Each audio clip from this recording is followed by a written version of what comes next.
Tuhan, Bapak Ibu Saudara semuanya. Mari kita akan lanjutkan untuk kita belajar firman Tuhan. Kita akan melihat dan membaca di dalam Bilangan pasal 27 ayat yang pertama sampai dengan 23. Bilangan 27. Kemudian mendekatlah anak-anak perempuan Selafehat bin Hafer bin Gilead bin Makir bin Manasye dari kaum Manasye bin Yusuf. Nama anak-anaknya itu adalah Mahla, Noah, Hogla, Milka, dan Tirsa, dan berdiri di depan Musa dan Imam Eliasab, dan di depan para pemimpin dan segenap umat itu dekat pintu kemah pertemuan, serta berkata, Ayah kami telah mati di padang gurun, walaupun ia tidak termasuk ke dalam kumpulan yang bersepakat melawan Tuhan kedalamnya sendiri, dan ia tidak mempunyai anak laki-laki. Mengapa nama ayah kami harus hapus dari tengah-tengah kaumnya? Oleh karena ia tidak mempunyai anak laki-laki. Berilah kami tanah milik di antara saudara-saudara ayah kami. Lalu Musa menyampaikan perkara mereka itu ke hadapan Tuhan. Maka berfirmanlah Tuhan kepada Musa. Perkataan anak-anak perempuan Selafehat itu benar. Memang engkau harus memberikan tanah milik pusaka kepadanya di tengah-tengah saudara-saudara ayahnya. Engkau harus memindahkan kepadanya hak atas milik pusaka ayahnya. Dan kepada orang Israel engkau harus berkata, apabila seseorang mati dengan tidak mempunyai anak laki-laki, maka haruslah kamu memindahkan hak atas milik pusakanya kepada anaknya yang perempuan. Apabila ia tidak mempunyai anak perempuan, maka haruslah kamu memberikan milik pusakanya itu kepada saudara-saudaranya yang laki-laki. Dan apabila ia tidak mempunyai saudara-saudara lelaki, maka haruslah kamu memberikan milik pusakanya itu kepada saudara-saudara lelaki ayahnya.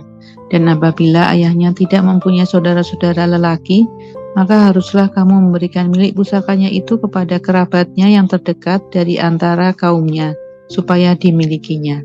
Itulah yang harus menjadi ketetapan hukum bagi orang Israel, seperti yang diperintahkan Tuhan kepada Musa. Tuhan berfirman kepada Musa, naiklah ke gunung Abarim ini dan pandanglah negeri yang kuberikan kepada orang Israel. Sesudah engkau memandangnya, maka engkau pun juga akan dikumpulkan kepada kaum leluhurmu, sama seperti Harun abangmu dahulu.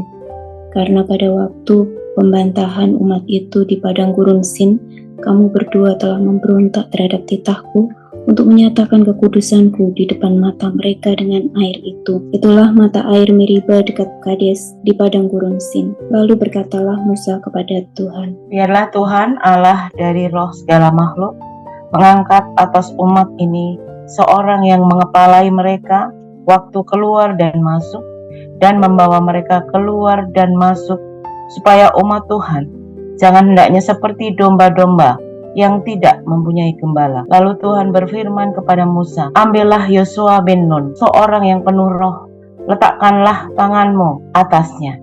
Sululah ia berdiri di depan Imam Eliasar dan di depan segenap umat, lalu berikanlah kepadanya perintahmu di depan mata mereka itu. Dan berilah dia sebagian dari kewibawaanmu, supaya segenap umat Israel mendengarkan dia. Ia harus berdiri di depan Imam Eliasar, supaya Eliasar menanyakan keputusan Urim bagi dia di hadapan Tuhan. Atas titahnya mereka akan keluar, dan atas titahnya mereka akan masuk. Ia beserta semua orang Israel, segenap umat itu. Maka Musa melakukan seperti yang diperintahkan Tuhan kepadanya. Ia memanggil Yosua dan menyuruh dia berdiri di depan Imam Eliasar dan di depan segenap umat itu. Lalu ia meletakkan tangannya atas Yosua dan memberikan kepadanya perintahnya, seperti yang difirmankan Tuhan dengan perantaraan Musa. Amin, puji Tuhan. Nah, saudara-saudara semuanya, pada pasal 27 ayat 1 sampai dengan 23 kita akan belajar dua hal. Yang pertama terkait warisan tanah atau milik pusaka ya. Kalau kita melihat aturan ataupun hukum secara Ibrani itu memang menyatakan bahwasanya warisan tanah milik pusaka itu diberikan kepada keturunan atau anak laki-laki ya. Itu aturan hukum Ibrani. Nah, sehingga anak perempuan tidak mendapatkan itu itu. Tetapi dalam kasus ini, dalam peristiwa ini, kita bisa melihat bagaimana perjuangan dari anak-anak perempuan Zelophehad itu, yang ada 5 orang itu tadi, bagaimana dia berjuang dengan melakukan tindakan yaitu menemui Musa untuk memohon warisan, karena memang ya menentukan nasib kehidupan mereka semuanya, dan mereka menjelaskan bahwasanya ayahnya atau ayah mereka itu bukan menjadi komplotan pemberontak dan lain sebagainya, dan dia memang sudah mati, dan memang ada kesalahan-kesalahan yang dilakukan oleh Zelophehad, tapi bukan seperti orang-orang yang sebelumnya kita pelajari itu, bahwa mereka memberontak terhadap kepemimpinan Musa. Tapi tidak, ya, Zelophehad tidak termasuk gerombolan itu. Dan anak-anak ini menjelaskan sehingga mereka pada akhirnya meminta warisan tanah atau milik pusaka untuk kehidupan dan kelangsungan atau keberadaan kehidupan mereka semuanya.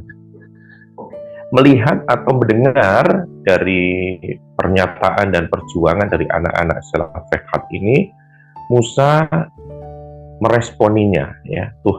Musa memberikan respon, tapi tidak langsung memberikan keputusan. Dia berkata ataupun bertanya, konsultasi terlebih dahulu dengan Tuhan, ya.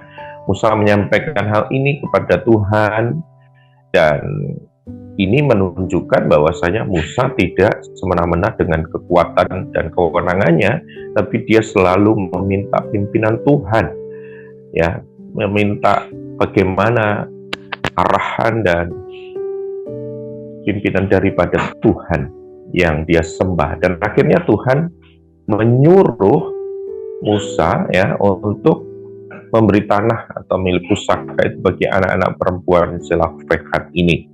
Jadi Tuhan memberikan aturan bahwasanya anak-anak perempuan ini juga bisa mendapatkan warisan tanah milik pusaka. Ini menunjukkan bahwa Tuhan juga menghargai harkat dan martabat maupun kehormatan para wanita atau para perempuan, karena di hadapannya secara eksistensi dan keberadaan semua sama, sangat berharga.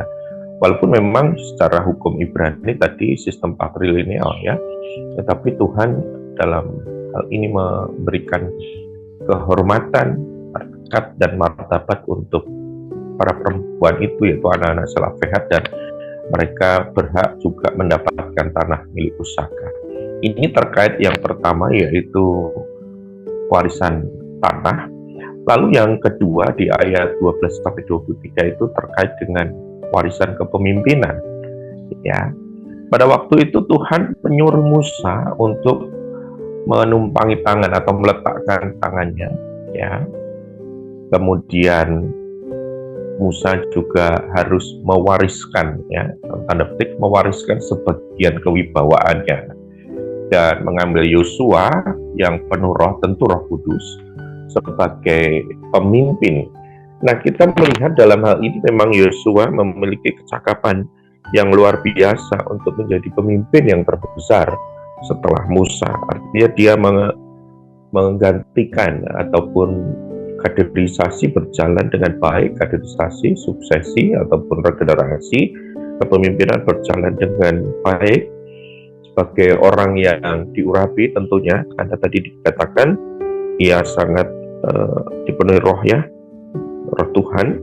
Dia sangat memenuhi syarat untuk ditugaskan di ayat 19 itu, untuk menerima penugasan itu, dan tentu dia juga diperlengkapi dengan kewibawaan atau otoritas, karena Musa juga memiliki hal itu.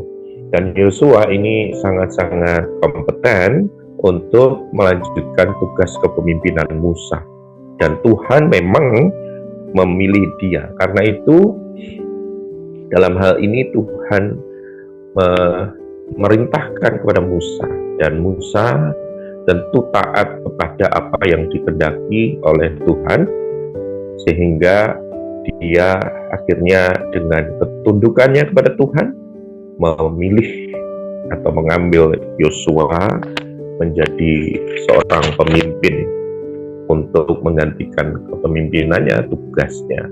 Nah, dua hal ini terkait warisan tanah dari anak-anak perempuan Selafehat dan juga warisan kepemimpinan dari Musa kepada Yosua ini menunjukkan bagaimana Tuhan sangat memperhatikan umatnya dalam hal kehidupan kesejahteraan maupun dalam hal kelangsungan eksistensi bangsa Israel, sehingga dari masa ke masa ada pemimpinnya. Dalam hal ini dari kepemimpinan Musa kepada kepemimpinan Yosua. Sehingga saudara kita bisa melihat bagaimana mana teksnya Tuhan menghargai perjuangan dan memberkati umatnya. Dalam hal ini kita melihat bagaimana perjuangan perempuan Selafehat tadi untuk mendapatkan berkat, ya.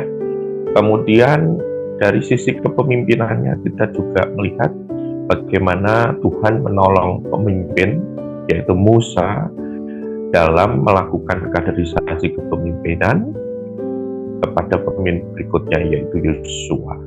Nah, ini bisa berjalan tentu dengan baik, dengan lancar karena ada pimpinan Tuhan terkait dengan warisan ini. Nah, sebagai penerapannya, Bapak Ibu Saudara semuanya, saudara memiliki daya juang, ya, sikap untuk berjuang seperti anak-anak perempuan Selafehat tadi, bagaimana memperjuangkan kehidupan dan nasib masa depan mereka. Lalu apakah saudara selalu meminta pimpinannya dalam melakukan perintah Tuhan seperti seorang Musa yang selalu berkonsultasi, menyerahkan segala sesuatunya atau berkomunikasi dan berbicara kepada Allah sebelum melakukan tindakan atau mengambil keputusan? Dan apakah saudara juga siap melakukan tugas yang akan menerima tampuk kepemimpinan dan melanjutkan pemimpinan atas bangsa Israel ini? Mari kita tentu bisa melihat diri kita semuanya. Kita perlu, ataupun saudara dan saya perlu memiliki daya juang, sikap untuk kerja keras, pantang menyerah, kemudian selalu terkonek dengan Tuhan, meminta pimpinannya, berkonsultasi dengan Tuhan, dengan memiliki hubungan yang intim, akrab dengan Tuhan, dan yang terakhir adalah selalu siap untuk melakukan tugas ataupun apa yang Tuhan kehendaki dalam kehidupan saudara dan saya. Kiranya firman Tuhan yang kita pelajari hari ini menjadi berkat, menjadi panduan dan tuntunan untuk kita menjalani kehidupan yang tentu lebih baik dan lebih benar lagi. Tuhan memberkati kita semuanya. Amin. Ya, terima kasih Mas Ir. Saudara sekali, mari kita merespon kebenaran firman Tuhan sebagaimana Tuhan memperhatikan anak-anak Selafehat, ya. Kita meyakini Tuhan yang memelihara hidup kita hari lepas hari. Banyak yang sudah Tuhan perbuat dalam hidup kita. Kita mau respon dengan pujian, banyak yang Kau perbuat.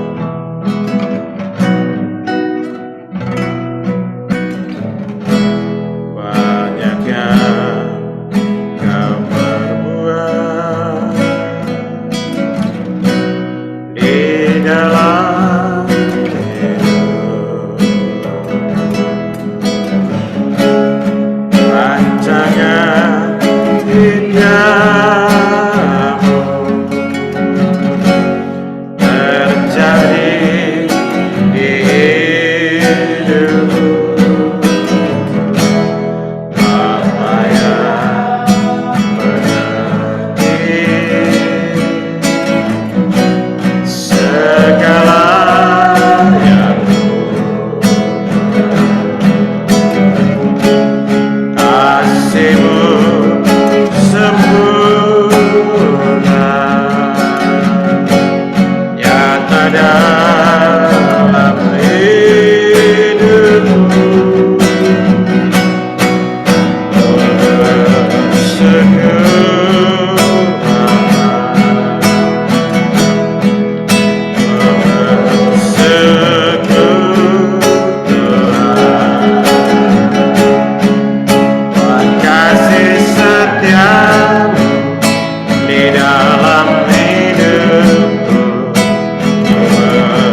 Mari kita bersyukur untuk segala berkat pemeliharaan Tuhan Dia nyatakan dalam hidup kita sampai dengan pagi ini.